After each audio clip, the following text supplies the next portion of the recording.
pemenangan Anies emang udah ditutup? Udah. Iya terus kan bocoran. aduh gue bukan pembocor. Saya nggak tahu, saya bukan diundang aja sama Faisal.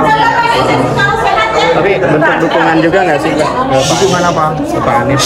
Kan udah dukungan moral, waktu jadi gubernur udah didukung. Sekarang apa yang kurang? Sekarang gimana? Masa lu nggak ngeliat podcast gua kan ada di Aduh. Ini lebih baru Pak, lebih update lagi. apa lu? Mungkin ada dukungan ke depannya untuk Pak Anies dan Caimin di 2024 gimana dari Pak BW sendiri? Saya tadi ngelihat visi dan misinya kan, cuma saya belum bisa bandingin ya. Ada beberapa hal yang sangat menarik dalam visi itu yang belum pernah ada dalam perjalanan saya waktu menangani banyak kasus presiden.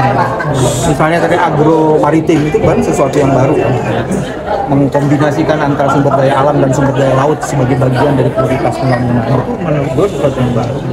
Terus konsentrasi pada kedaulatan air. Coba deh, air kan dianggap remeh-temeh. Hari ini dengan cuaca ekstrim, orang membutuhkan air. Itu jadi sesuatu dan itu belum pernah disentuh secara khusus. Hari ini hampir 80% penduduk kita sebenarnya kekurangan air. Dan itu menjadi sesuatu. Jadi ada hal-hal yang sangat mendasar dari sekedar dana-dana abadi ya. Itu sesuatu yang sangat mendasar sekali. Pak Dewi soal isu korupsi ini kan berkaitan sama Pak Dewi sendiri. Pak Anies sering bilang kalau dia jadi presiden bakal memiskinkan para koruptor hukumannya. Itu ada disebut. Ada 3 isu penting di dalam tindak pidana dalam penanganan korupsi. Ya, bagian yang pertama, ini koalisi yang berani menetapkan CPI, Corruption Perception Index, selama 5 tahun ke depan. Dia akan naik di antara 10 sampai 12 poin. Di Pak Jokowi ini kan defisit dari 36 ke 34. Itu defisitnya minus 2. Nah, nanti itu akan meningkat 10 sampai 12 poin. Itu satu yang menarik. Terus yang kedua, yang menarik juga, dia mau menerapkan fokus prioritas sektor yang mau ditangani.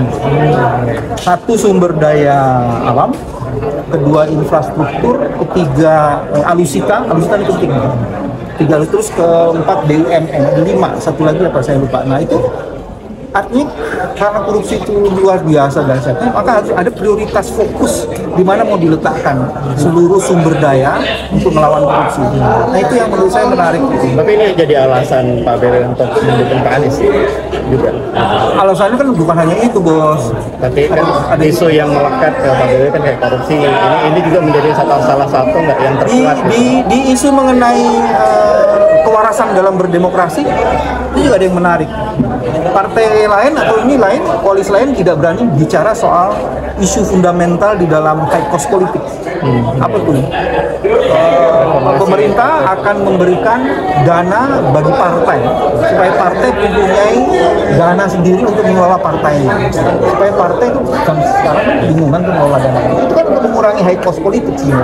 Nah itu yang strategic program yang sangat mendasar yang menurut saya menjadi menarik untuk melakukan perubahan. Jadi dengan alasan-alasan itu Pak BW akan berniat masuk dalam timnasnya Pak Amin. Timnas. Kan yang kalau soal itu kan tinggal mereka yang meminta apa enggak gitu kan. Berarti kalau diajak gimana? Kalau diajak Kalau diajak siap timbangkan. tapi udah ada ajakan Pak.